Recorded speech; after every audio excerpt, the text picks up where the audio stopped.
Gracias Señor por este tiempo.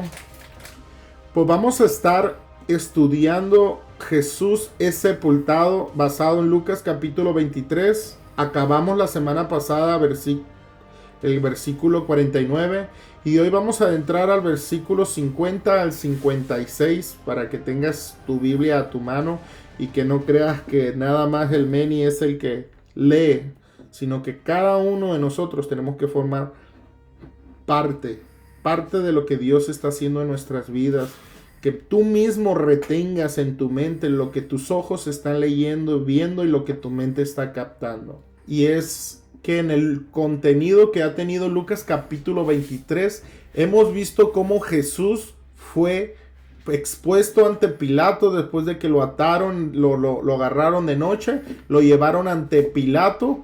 Eso fue del versículo 1 al 5. Después Pilato, queriéndose zafar de esto porque él no hallaba culpable a Jesucristo, se lo manda a Herodes. Herodes, después de que quiso ver un milagro, el Señor se quedó callado en su vida porque Juan el Bautista ya había hablado lo que Jesús demandaba en su vida. Y Herodes siguió su misma vida pecaminosa delante de Dios. Entonces Jesús se quedó callado porque Herodes ya había escuchado la verdad. Herodes ya había puesto sus oídos ante la verdad y de lo que Dios demandaba de él. También vimos la sentencia de Jesús después de que Herodes se lo devuelve a Pilato. Pilato decide soltar a uno, si a Barrabás o a Jesús, y todo el pueblo a una sola voz dijeron: suelta a Barrabás, suelta a José Manuel y crucifica a Jesús, suelta a mi hermana Sabi y crucifica a Jesús. Cuando tú estás viviendo en pecado, es lo que está haciendo. Si mi mamá murió, vivió en pecado, Jesucristo tuvo que morir porque la paga del pecado, ¿qué es? Muerte. Si mi hermana María se siente buena o digna, o cualquier persona en la tierra se siente digna, ese es un obstáculo para no reconocer que Jesucristo tuvo que salvarnos. Por más buena persona que tú te creas, Jesucristo tuvo que padecer todo eso porque es lo que el pecado le causa al corazón de Dios. También la semana pasada y antepasada dividimos el versículo 26 al 49 y vimos la crucifixión y muerte de Jesucristo. En 2 semanas, fue la primera vez en toda la serie de estudio que tenemos estos 2 años y medio. Vamos a dar lectura al primer versículo como es costumbre y vamos a hacer una pequeña oración. Había un varón llamado José de Arimatea, ciudad de Judea, en el cual era miembro del concilio, varón bueno y justo. Vamos a estar estudiando el libro de Lucas, versículo 50. Y recuerden que la semana antepasada hablamos de un Simón de Cirene que fue al que se le encargó, venía del campo y se le dio la cruz de Jesús para que Jesús, mientras latigando, porque él era 100% hombre, también tenía fuerza humana.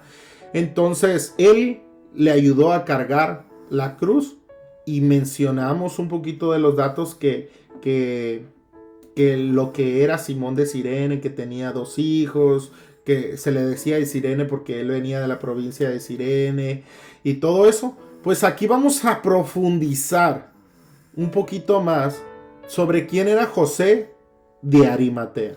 Su mismo nombre dice de qué región era. Era de Arimatea, que estaba en Judea. Vamos a estudiar y vamos a darle lectura a este pequeño texto que dice: un hombre rico, según San Mateo, era este José de Arimatea. Un hombre ilustre, según era Marcos. Estamos describiendo cómo los diferentes evangelios describen a este José de Arimatea. Una persona buena y honrada, según Lucas, que es lo que leímos. Y el libro de Mateo dice que era un discípulo de Jesús. Y Juan dice que era clandestino por miedo a las autoridades judías. José de Arimatea lo vemos como un hombre que tenía un cargo dentro del concilio, pero que también era una persona con una ley moral. Él, José de Arimatea, era el hermano de Joaquín. ¿Quién era Joaquín? Joaquín era el padre de la Virgen María. O sea que se convierte este personaje en abuelo tío de Jesús. Después de la partida temprana del padre de Jesús, que era José, se dice, algunos historiadores, que este José de Arimatea se encargó de toda la crianza de la juventud de Jesús. Entonces era una persona cercana, familiar a Jesús. Ten en tu mente lo que era este José de Arimatea, que es lo que nos expresa el versículo 50, ¿verdad? En el versículo 51 dice, este que también esperaba el reino de Dios y no había consentido en el acuerdo ni en los hechos de ellos. Y aquí quiero resaltar algo. Mientras tú ya estás en Cristo, Dios ya te dio esa nueva visión y esperas la venida de Jesucristo o que tú te adelantes y mueras y te encuentres con Él. ¿Cómo está tu corazón en ese tipo de espera? Dice que Él no estaba de acuerdo lo que la gente había tratado a Jesús.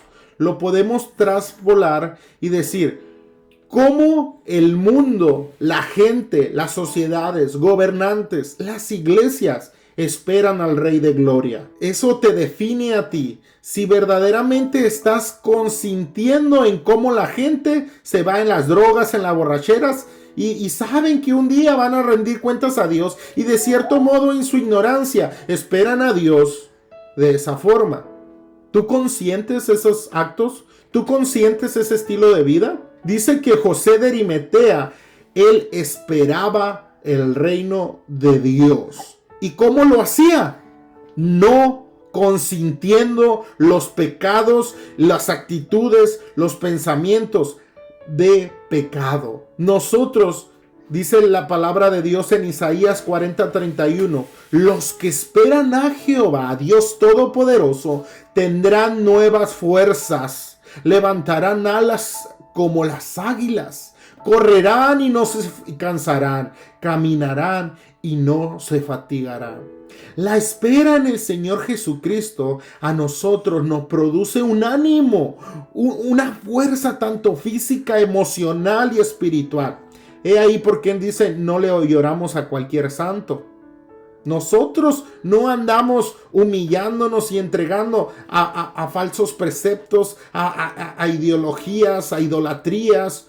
Nuestro llanto, si es que lloramos, está a los pies de nuestro Señor Jesucristo. Si nos cansamos, nosotros estamos ante el Rey de Gloria, quien nos da las fuerzas como las águilas. Y si también nosotros andamos caminando, no nos vamos a cansar de hacer misericordia y de predicar el Evangelio, porque Él es el que nos fortalece, el que nos aumenta la fe, el que nos recuerda de dónde nos sacó, el que nos santifica, el que nos da una familia nueva, hijos nuevos, restaura nuestra familia en una fe genuina, en algo que no se corrompe, en algo que está vivo, que está lúcido, que tú y yo lo sentimos en la fibra de nuestros cuerpos. Jesucristo es real. Y es lo que dice Isaías. Los que verdaderamente esperan a Jehová, su vida, su actuar, su forma de dirigirse, de hablar, de expresarse, de cantar, de glorificar, de exaltar, de trabajar, de amar, de apreciar, de abrazar, de cuidar, de besar, todo está contemplado con la presencia del Señor en nuestras vidas. José de Arimatea era un hombre religioso, claro que sí, pero que también sabía esperar el reino de Dios. Mientras los discípulos se habían escondido, mientras Pedro presumía que él iba a defender a Jesucristo, negó 3 veces a Jesús antes de que cantara el gallo. Mientras esas mujeres que lloraban y cierta multitud se acercaban y miraban todo este espectáculo, como lo leímos en los versículos pasados, estaban lejos. José de Arimatea había ido ante Pilato, y esto lo vamos a ver más adelante. También quiero leerles de por qué no hay que consentir en el conocimiento de lo que te dicen que es una mujer, que es un hombre, que es una familia, que son los hijos, que es una iglesia, que es el amor, que es el respeto, que es la moral. lo que te dice de este mundo, te lo voy a decir sin pelos en la lengua. Todo está corrompido, todo está mal. Por eso la bendita palabra del Señor es absoluta. No trata de discutir o entrar en debates en diferentes temas. Dice en Romanos capítulo 12:2. Si tú has guardado verdaderamente y no has consentido en la maldad de hoy, dice, no os conforméis a este siglo, sino transformaos por medio de la renovación de vuestro entendimiento. Jesucristo renueva tu entendimiento, quita este chip, quita esta memoria, la tira a la basura, porque Él olvida nuestros pecados y dice que Él renueva nuestra mente para que comprobéis por tus mismos ojos, oídos y tu estilo de vida, compruebes este estilo de vida, la cual es la buena voluntad del Señor, agradable y perfecta. Tú vas a comprobar esperando verdaderamente al Señor, renovando tu mente. Vas a esperar y vas a probar. Estoy seguro que tú vas a probar la voluntad de Dios, que es agradable y perfecta.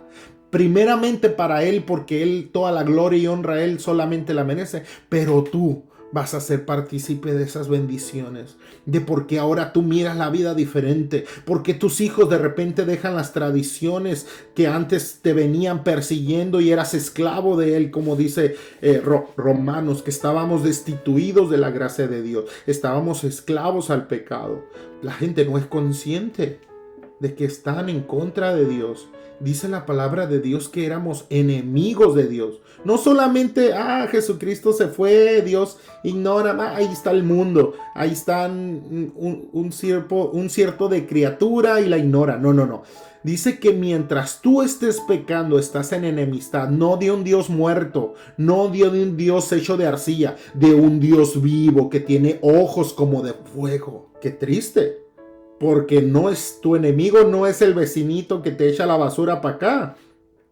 En el pecado, tu vecino no es aquel que está hablando a tus espaldas. No, tu enemigo mientras tú estés pecando es Dios. Porque Él odia, aborrece el pecado. Por eso emite juicios contra el pecado, acabando y cortando con la vida de los que lo practican.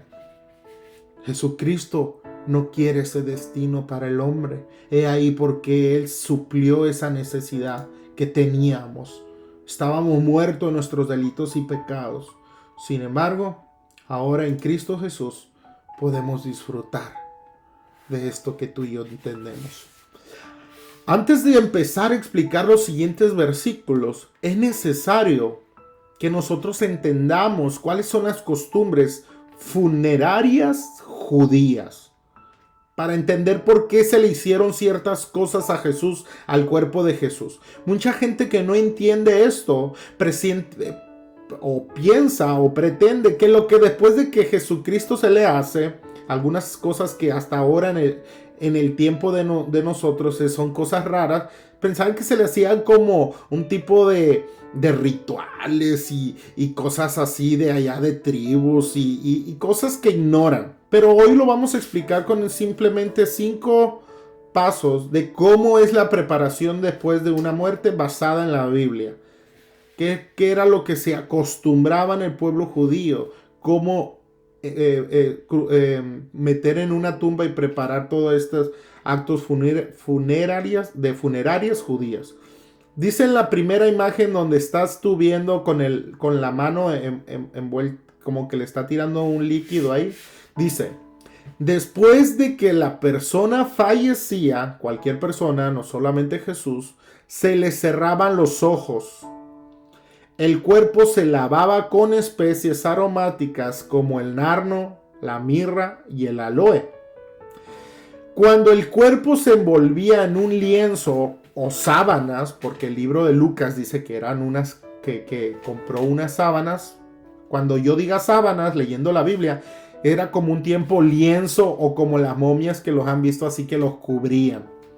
Dice, y se llevaba a la casa de la familia. Era como, y eso también se hace, ¿verdad? En nuestros tiempos. Ya que se prepara el cuerpo, se pone aquí, lo velan. Yo recuerdo que hacen menudo, una comida para que vengan familias. Es lo mismo que se hace ahí. Se llevaba a la casa de las familias que los parientes y vecinos podían visitar como para despedirse una última vez, ¿verdad? Dice que por lo general, dentro de las 8 horas posteriores a la muerte, se lleva el cuerpo al sepulcro sobre una camilla, de modo de que todos los visitantes pudieran verlo. Esas tradiciones, fíjense, a pesar de que son tan antiguas, se siguen haciendo ahora, ¿verdad? Solo que ahora es en un carro de la funeraria y ahí van todos los carros atrás pitando. Pero antes, que no se tenían carros, se tenían que hacer caminando. Dice, modo de que todos los visitantes pudieran verle. Las mujeres, fíjense, encabezaban la procesión. O sea que las primeras que iban enfrente haciendo ruego y todo y llorando eran las mujeres. Porque la mujer es más expresiva en respecto a las emociones. Un hombre hasta en un funeral se puede ahorrar las lágrimas. Pero las mujeres son más expresivas. Gloria a Dios, porque Dios usa a las mujeres que tienen esa facilidad de emociones y se pueden entregar a la bendita voluntad de Dios. Se pueden humillar más fácil. El hombre es mucho más difícil. Pero cuando un hombre se arrepiente, esa humillación y esa entrega a Dios, cuidado. Es ahí porque el diablo ha atacado a muchas familias, primeramente al hombre. Más que a la mujer, al hombre, porque quiere quitar ese liderazgo, quiere borrar esa imagen de paternidad, de cuidado, de disciplina, de estructura, de firmeza, que son convicciones que Dios le da a un hombre para que pueda cuidar a la mujer. Ahí también nos da la fuerza para que podamos cuidar a nuestra familia. Hace poquito estaba viendo un documental en el cual un violador expuso ante la cámara, y no tengo el video, pero luego lo puedo buscar y se los puedo enseñar. Él dijo que las víctimas, a los niños que él violaba, dice que si primero investigaba en la casa y si él miraba a un hombre que cuidaba a su familia, a un hombre cuidando, proveyendo, cuidando a su familia, él, por miedo a ese hombre, se alejaba y iba a aquellas mujeres que estaban solas, que tenían sus hijos solas. Fíjense, el diablo cómo quiere desproteger a la familia, menospreciando el rol del hombre. Y este violador, consciente de que sus víctimas más fáciles era donde no hubiera una figura paterna que estuviera al cuidado de su familia. Qué curioso, ¿verdad?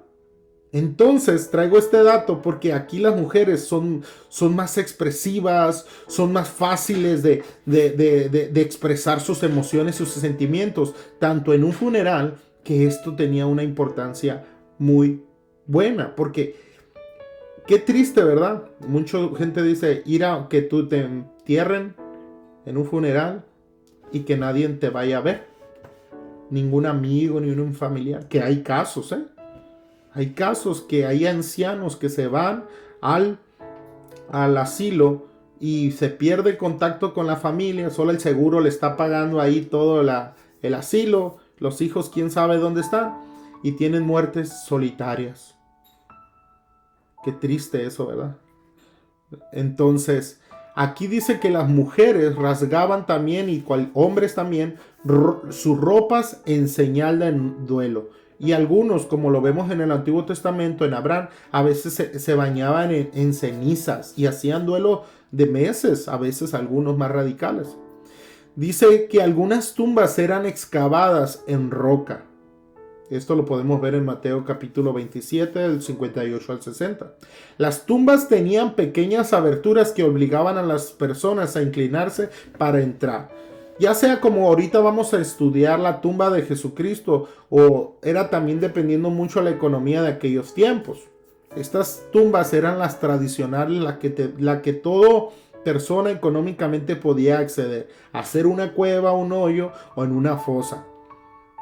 Entonces el cuerpo se colocaba en un lecho labrado en roca, o sea, como un altar así. El sepulcro se cerraba con una piedra redonda grande para evitar que entraran ladrones o animales, que también a Jesucristo le pusieron esta roca, pero no el propósito de que el cuerpo se lo llevaran los animales o ladrones.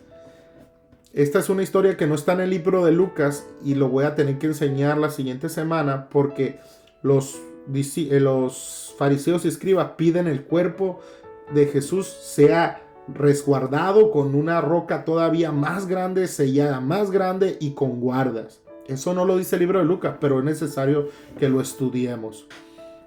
Entonces, ahora que ya entendemos y comprendemos más o menos cómo era tradicionalmente, no creas que esto se hizo nomás para que Jesucristo, como un ritual de porque era Jesucristo. No, estas cosas se acostumbraban a hacer para que muchas personas estuvieran viendo, ¿verdad? Lo que Jesucristo estaba haciendo en la vida de las personas. En Lucas capítulo 23 dice: fue a Pilato y pidió el cuerpo de Jesús, y quitándolo lo envolvió en una sábana y lo puso en un sepulcro abierto, en cual una peña, dice, abierto en una peña en el cual aún no se había puesto nadie. Y como título le puse: pidió el cuerpo de Jesús. ¿Quién? José de Arimatea. La peña en el cual estaba situada la tumba era como un cerro que estaba conformado por piedras. Incluso en otros evangelios dice que compró una sábana y para envolver a Jesucristo, y que esta tumba era nueva. No había nadie puesto como ahora que se comparte en tumba, ¿no? Y hay niveles y lo entierran a alguien sobre otro, a tu abuelo, a tu tatarabuelo, para ahorrar dinero. Dice en Marcos capítulo 15 que Pilato se sorprendió de que ya hubiese muerto. Cuando José de Arimatea va y pide el cuerpo, le dice: ¿cómo? Pero si apenas lo vamos crucificando. Miren, aquí hay unos datos muy importantes. Cuando Jesucristo murió fue rápido. Fue muy rápido. ¿Por qué murió más rápido? Hay ladrones o personas que han sido crucificadas que duran días agonizando su sufrimiento por días. Jesucristo, pero ¿saben por qué esa gente muere hasta en 2-3 días? Porque están luchando por su vida, porque ellos no quieren morir. Jesucristo dijo: en tus manos encomiendo ¿qué? Mi espíritu. En tus manos encomiendo mi espíritu. Entonces él cuando se entregó es diciendo: aquí está mi vida. Voluntariamente él decidió morir porque él quiso que la palabra de Dios se cumpliese conforme el Padre lo había dicho. Dice que Pilato se sorprendió de que ya hubiese muerto. Era muy rápido. Y haciendo venir al centurión, le preguntaron si ya había muerto, al que estaba ahí cuidando a Jesús. Informado por el centurión, dio el cuerpo a José. Ok, tiempos. Vamos a ver los tiempos. ¿Qué está pasando? Los tiempos. Recuerden que a la hora novena del día viernes, porque fue viernes cuando crucificaron a Jesús, se crucificó a Jesús a las 9 de la mañana. Dice también el libro de otro evangelio que de las 12 de la tarde hasta las 3 de la tarde, de la hora novena, sexta hasta la hora novena, 3 horas hubo oscuridad, y que a la hora tercera exclamó y que dijo: Padre mío, ¿por qué me has abandonado? Recuerdan esas frases tan célebres que reconocemos, que dijo: Elí, Elí, lama sabactani. ¿Se acuerdan esas palabras que dijo Jesucristo? Y que unos decían que era Elí y todo esto. Eso fue a las 3 de la tarde. No se pierdan en la cronología de los sucesos. A las 3 de la tarde murió Jesucristo. Para las 3 de la tarde ya se había ido Pilato, porque Pilato no estaba ahí. Entonces, como ya había muerto, José de Arimatea estaba ahí junto con otras mujeres. Fue a pedirle osadamente a Pilato el cuerpo. Y esto es lo que dice: se sorprendió. Entonces él no creía que Jesús ya había muerto. Era en la noche cuando José de Arimatea se acercó y dice: ve, centurión, a ver qué está pasando. Y centurión le informó que ya había muerto y se le entregó el cuerpo a José. Después de haber estudiado este versículo que acabamos de pasar, pudiera surgir una pregunta. ¿Dónde está puesto el sepulcro de Jesús actualmente? Actualmente en pleno 2024, la tumba de Jesucristo dicen que está en dos lugares.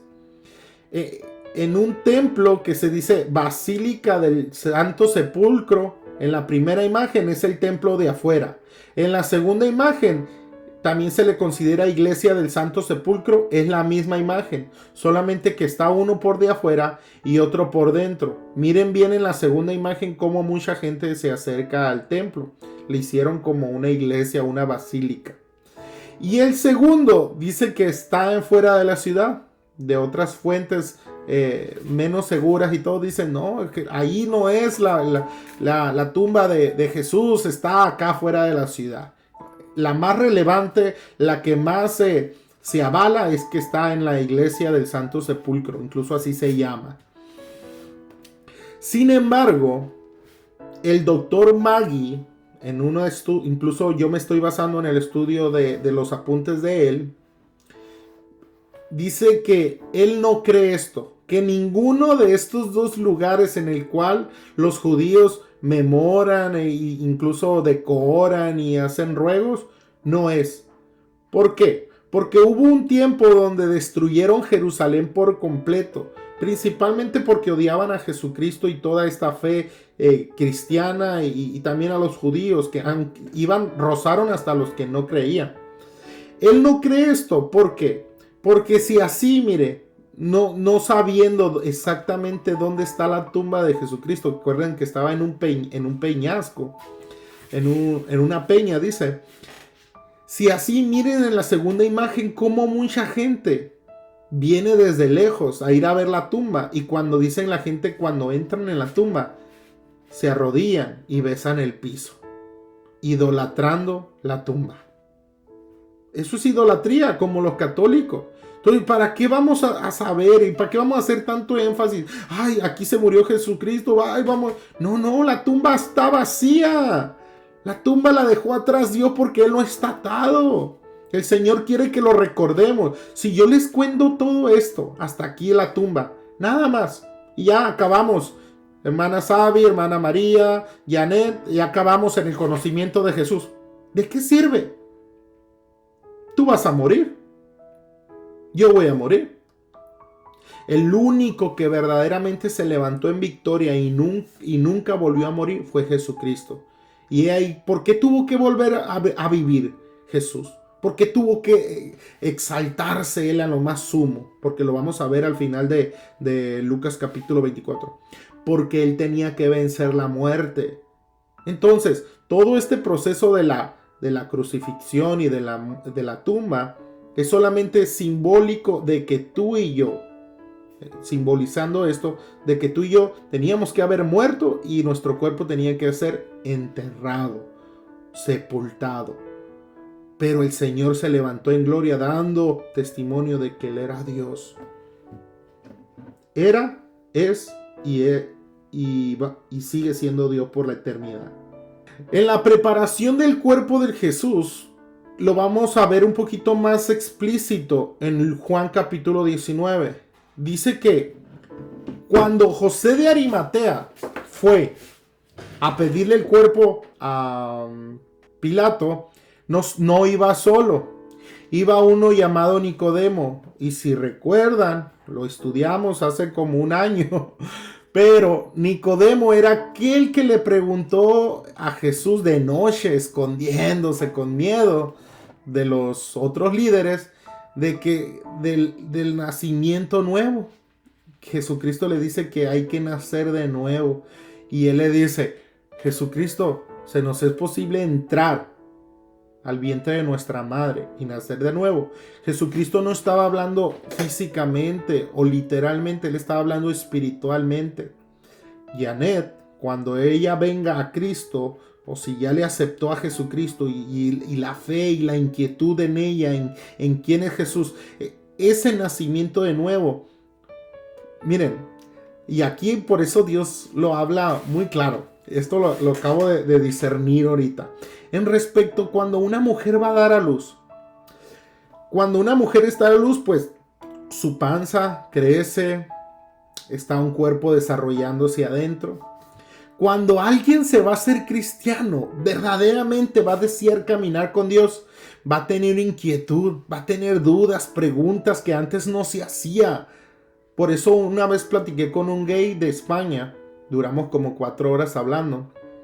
Y por más argumentos que le di de lo que él estaba haciendo, lo que Dios quiere, cómo Dios lo ama, cómo Dios le está expresando su amor. Y él tenía muchas preguntas y yo se las respondí con la gracia de Dios y la sabiduría de Dios. Al final, ya que él se iba a despedir y todo, yo le dije estas palabras que fueron las que dije por ahí fuera empezado.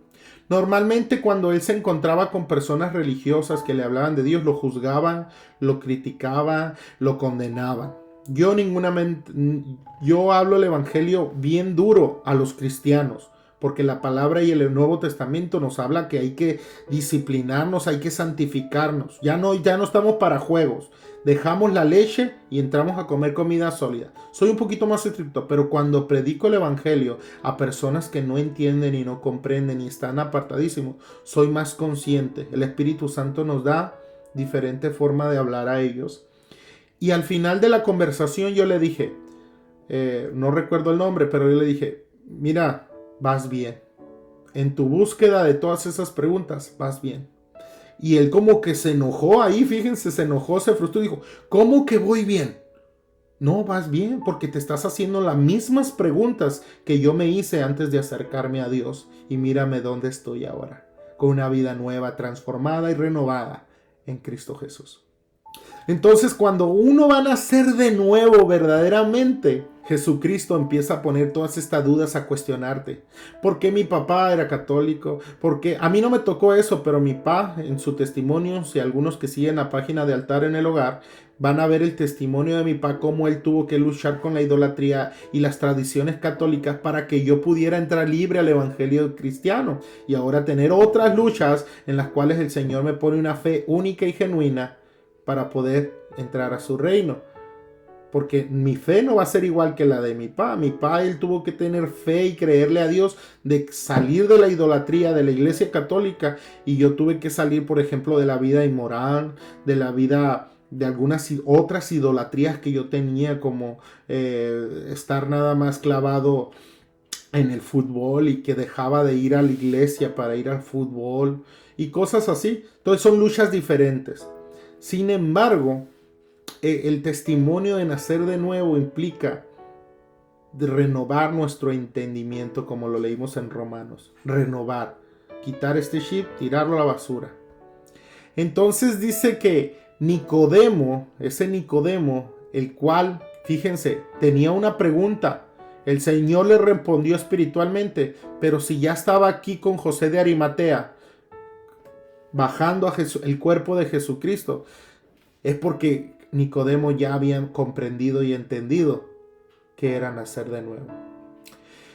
Dice, el que antes había visitado a Jesús de noche vino trayéndole un compuesto de mirra y de aloes como 100 libras de eso para Jesucristo.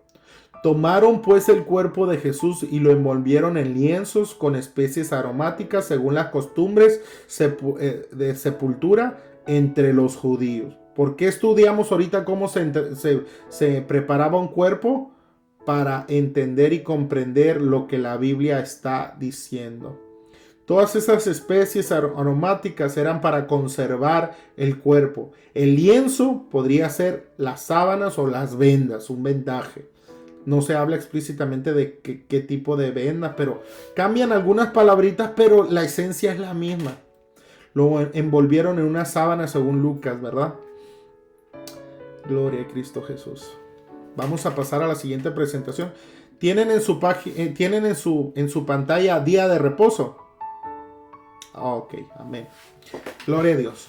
Dice en el versículo 54, era de día de la preparación y estaba para comenzar el día de reposo. Otra vez, los tiempos cronológicos. En la noche, dice Juan, miren, vamos a leer también Juan capítulo 19 para entenderlo. ¿Por qué? ¿por qué José de Arimatea fue de noche? Allí cuando todos estaban dormidos, dice, después de todo esto, José de Arimatea, que era discípulo de Jesús, dice, pero secretamente, por miedo de los judíos. Fíjense, por miedo a los judíos rogó a Pilato que le permitiese llevarse el cuerpo de Jesús y Pilato se lo concedió. O sea que otra vez de noche, José de Arimatea se escondió entre la noche por miedo de que, hey, ¿tú por qué quieres el cuerpo de Jesucristo? Eres seguidor, y tener una riña.